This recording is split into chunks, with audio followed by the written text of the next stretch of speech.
Anupama serial की कहानी की शुरुआत इस बार कुछ अलग अंदाज से होती है। हल्दी की रस्म की तैयारियां पूरे जोश जोश से चल रही हैं। घर के आंगन में सजे रंग बिरंगे फूल और जगमगाती झालरें माहौल को और भी खुशनुमा बना रही हैं। जिग्नेश हल्दी के कटोरे को देखकर हंसते हुए कहता है कि आज तो शायद गुलाब के पकौड़े बन रहे हैं।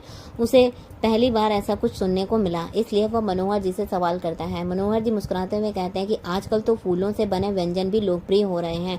फूलों का केक, फूलों की चाय तो लोग खाते पीते हैं। ऐसे में अगर फूलों के पकौड़े भी बनने लगे तो कोई बड़ी बात नहीं। यह सुनकर लीला आंखें तरेर देती है और बाबूजी से कहती है, यह लोग सिर्फ भुलक्कड़ नहीं बल्कि पूरे तरह से बेवकूफ़ हैं। इन्हें हल्दी और बेसन का फर्क तक नहीं पता चलता। वह मन ही मन सोचती है कि अंश और प्रार्थना की इस हल्दी को बचाना उसकी जिम्मेदारी है। वह तुरंत जिग्नेश के पास जाकर पूछती है कि आखिर वह क्या कर रहा है। जिग्नेश भोलेपन से कहता है कि आज तो हम गुलाब के पकौड़े खाने वाले हैं। लीला उसे रोकते हुए कहती है कि पहले पकौड़े बनने तो दे, जब तैयार हो जाएंगे तब वह खुद भेज देगी। वह हल्दी को अपने पास रख लेती है और जिग्नेश को वहां से भेज देती है। दूसरी ओर पराग खाना खाते हुए अचानक अपने हाथों को देखने लगता है। उसकी आंखों में नमी भर आती है और वह भावुक हो जाता है। उसे देखकर मोटी माँ कहती है कि बेटा, खाने की हल्दी को हल्दी की रस्म से मत जोड़ो, या अलग चीज है, और जो हल्दी रस्म में लगाई जाती है वह अलग मायने रखती है। वह पराग को प्यार से समझाती है और कहती है कि उसे खाना अच्छे से खत्म करना चाहिए। वहीं अनुपमा घर की सजावट को देखकर खुश हो जाती है। वह कहती है कि दुल्हन हल्दी से नहीं बल्कि अपने माता पिता के प्यार से सजती है। कितनी भी कोशिश कर लूं, लेकिन प्रार्थना के चेहरे पर वह असली रौनक और निखार तब ही आएगा जब उसे उसके माँ बाप की झलक मिलेगी। यह कहते हुए अनुपमा के दिल में हल्का सा दर्द उठता है और वह चुपचाप बोर्ड पर सब्र, सुकून और शुक्र लिखती है। उसे देखकर खुद को मजबूत करती है। वह सबको जोर से आवाज लगाती है कि जल्दी तैयार हो जाओ, रस्म शुरू होने वाली है। हल्दी की रस्म का माहौल पूरे घर में नाच गाने से भर देता है। डांस शुरू होते ही सबकी खुशियां दोगुनी हो जाती हैं। अनुपमा सबसे आगे रहकर ताल पर थिरकती है। प्रार्थना और अंश को वह साथ में नचाती है। राजा और अंश, तोशु और किंजल, प्रेम और राही सभी जोड़े एक साथ में डांस करते हैं। हर तरफ खुशी, सिर्फ खुशी और उमंग का माहौल होता है। फूलों की वर्षा के बीच अनुपमा अंश और प्रार्थना को हल्दी के लिए बैठाती है। उन्हीं सभी उन पर फूल बरसाते हैं और दुल्हन दूल्हे की तरह सजते संवरते दोनों के चेहरे पर मुस्कान खिल उठती है। इसी बीच जिग्नेश का मजाकिया डांस देखकर अनुपमा हैरान रह जाती है, लेकिन सब लोग हंस हंस कर लोटपोट हो जाते हैं। प्रार्थना की आंखों में अलग एक कसक साफ झलकती है। वह बार बार दरवाजे की ओर देखती है, जैसे किसी का इंतजार कर रही हो। उसे अपने परिवार की झलक चाहिए। उसे उम्मीद की शायद वे आए। लीला यह देखकर परेशान हो जाती है और अनुपमा से कहती है कि वहां जाकर आखिर क्या फायदा हुआ, वे लोग तो नहीं आए। टूटा हुआ रिश्ता इतनी आसानी से जुड़ता नहीं। अनुपमा बड़ी शांति से कहती कि खून के रिश्ते इतनी आसानी से टूट भी नहीं सकते। रिश्ते रूठ सकते हैं लेकिन खत्म नहीं हो सकते। इसी बीच की कहानी में अचानक अतीत की गलियों में लौट जाती है खुशी।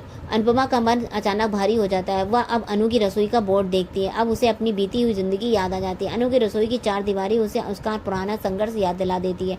उसका दिल भर आता है और आंखें नम हो जाती हैं। तभी तोसू वहां आता है और उसे देखकर बेचैन हो जाता है। उसे डर सताने लगता है कि कहीं मम्मी को यह पता न चल जाए कि उसने अनु की रसोई के सारे बर्तन बेच दिए हैं। घबरा कर वह पूछता है कि मम्मी, आप यहाँ क्या कर रही हो। अनुपमा उसे सवाल करती है कि क्या काफी समय से कोई यहाँ आया नहीं है, यह जगह अभी तक वैसी ही क्यों है।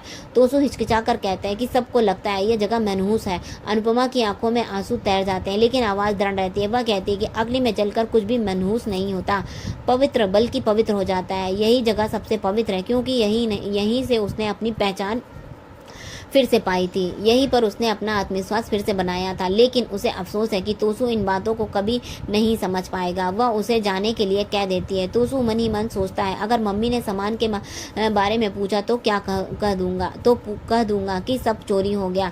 अनुपमा अकेली खड़ी रह जाती है। उसके दिमाग में मोटी बाकी कड़वी बातें गूंजने लगती हैं कि इतनी मेहनत करने के बाद भी वह संघर्ष कर रही है। वह पूरी तरह टूट जाती है। उसे अपनी जिंदगी की सारी परछाइयां एक एक करके याद आने लगती हैं और उसे वनराज का धोखा और उससे हुआ तलाक याद आ जाता है। अनुज ने उसकी मुलाकात और शादी के पल उसकी आंखों से सामने गुजरते हैं। अनु की रसोई की शुरुआत, आर्यन की मौत का वह तमाशा, मुंबई का वह नया सफर और डांस कंपटीशन, सब कुछ एक झटके में याद आने लगता है। यह सब सोचकर उसका दिल बुरी तरह टूट जाता है और वह खुद से सवाल करती है कि आखिर इतनी मेहनत करने के बावजूद भी वह बार बार शुरुआत पर ही क्यों लौट आती है।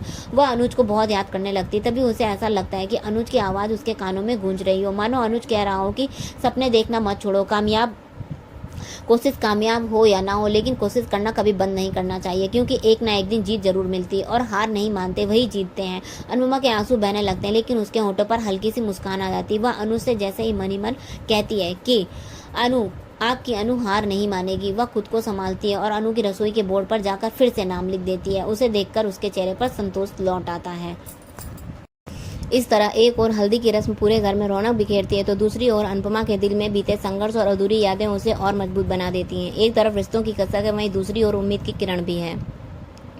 अनुपमा के कदम बार बार गिरते हैं, लेकिन उसकी हिम्मत बार बार उसे संभाल लेती है। उसके दिल की गहराई से यही आवाज़ आती है कि चाहे हालात जैसे भी हों, कोशिश जारी रखनी चाहिए, क्योंकि यही जिंदगी का असली रंग है। बारातियों के शोर, रस्मों की गहमा गमही और रिश्तों की आवाजाही के बीच माहौल खुशियों से भरपूर था, मगर हर चेहरे पर खुशी नहीं थी। अनुपमा बोर्ड का नाम देखकर अपने मन में गहराई से सोचती है कि जिंदगी कभी पूरी नहीं होती, हर किसी को ख्वाहिश अधूरी रह जाती है। वह सबको समझाती है कि जितना भी मिले उसे उसमें सब्र रखो और शुक्र करो, तभी सुकून मिलेगा। जो चाहो वो मांग सकते हो, लेकिन उसको पूरा होने तक जो उसे एक कम मत समझो, क्योंकि जिंदगी कल में नहीं आज में है। उसकी बात सुनकर तोशु सहमत होता है और कहता है कि कोठारी परिवार यहाँ आए या ना आए, हमें तो शादी एंजॉय करनी चाहिए। वह राजा और परी की शादी का जिक्र करता है। जल्दी जल्दी सब निपट गया और सही से एंजॉय नहीं कर पाए। फिर याद दिलाता है कि माही और आर्यन की शादी में भी तमाशे ही तमाशे हुए थे। ये सुनते ही माही का चेहरा उतर जाता है। अनुपमा भी माही की शादी के समय हुए तमाशे याद आ जाते हैं। किंजल तुरंत तोशु को चुप कराती है, क्योंकि वह जानती है कि पुराने जख्म कुरेदने से सबका मन भारी हो जाएगा।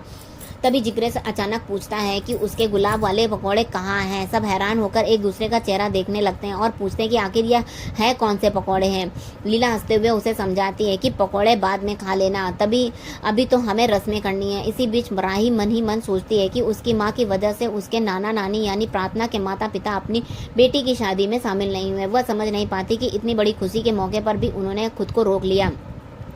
अनुपमा का दिल भी यही सवाल करता है कि आखिरकार उसकी वजह से वे लोग क्यों पीछे हट रहे हैं, कि किसकी वजह से। वह सोचती है कि बेटी की शादी माँ बाप के लिए सबसे बड़ी प्राथमिकता होनी चाहिए और उसे पूरा यकीन है कि पराग जी जरूर आएंगे। उधर दूसरी तरफ गौतम बेचैन होकर मोटी बा से कहता है कि वहाँ तो नाच गाना चल रहा है और लोग सोशल मीडिया पर वीडियो अपलोड कर रहे हैं। वह मोटी बा को भी फोन में दिखाना चाहता है, मगर मोटी बा मुँह फेर लेती है और कहती है कि उसे यह सब नहीं देखना। गौतम तड़प कर बोलता है, आपके न देखने से यह शादी नहीं रुकेगी। तो उसे तो उम्मीद थी कि मोटीबा और घर के बड़े लोग रिश्ता रोक देंगे, लेकिन यहाँ तो आधे लोग बाराती बन बैठे हैं। फिर वह अपना दर्द उगलते हुए मोटीबा को भावुक करता है। कहता है कि उसने प्रार्थना से जान से ज़्यादा प्यार किया, उसके डूबते बिजनेस को संभाला, इस घर का बेटा बनकर जिया, लेकिन बदले में उसे क्या मिला? प्रार्थना ने उसे छोड़ दिया और अब अंश उसके बच्चे पर हक जमा रहा है। गौतम की बातें सुनकर मोटीबा असमंजस में पड़ जाती है।